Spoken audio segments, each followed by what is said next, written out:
I want to talk some SEC football. You ready to talk some SEC? Let's do it. Great quarterbacks in this league. Tim Tebow, obviously the Heisman winner.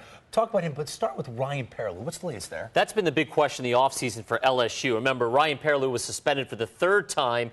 This latest one coming after an incident in early February. He did not participate in practice during the spring. Now, Les Miles said earlier today that Perrilloux was doing everything right and that he should be right in the quarterback mix along with Andrew Hatch and Jarrett Lee come the fall. There's 29 practices in the fall leading up to the start of college football season. The quarterback battle will be decided then. And you know I'm a huge Tebow fan. What's the latest with him? We know you're a huge Tebow fan. You know, the interesting thing that Urban Meyer said when asked what Tebow was working on even after winning a Heisman, he said his pocket presence. Tebow is working on having the patience to stay in the pocket. You know, Greg, how quickly he would tuck the ball under and run, which leads to the second part of what Urban Meyer talked about today, which was Emmanuel Moody. Remember, Emmanuel Moody had transferred from USC and then had injured his arm, his elbow, during the fall. So he really didn't get a lot of practice in the fall.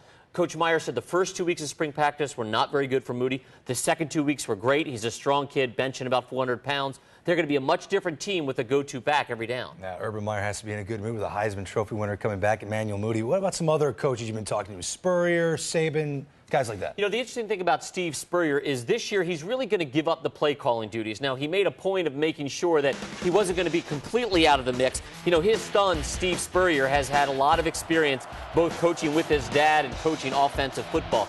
So Steve Jr. will be doing a lot of the plays during the week, coming up with the game plan.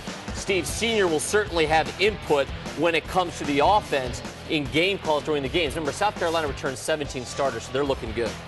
And then Nick Saban, of course. Nick Saban, our buddy Nick Saban. You know, we talked the other night, Greg, about the new NCAA rules that prohibit NCAA head coaches from going on the road during the spring evaluation period. Well, Nick Saban believes, by the way, this was a rule proposed by the SEC, adopted by the NCAA, that in a way it kind of targeted Nick Saban. Nick loves to get out to the high schools. It's like a rock star going on campus, and then he allegedly do the accidental bumps, and that's what the NCAA was trying to get rid of. Now, those high school players, they see Nick Saban coming. It's like Elvis has just entered the building. Brian Curtis, our insider. Thank you so much.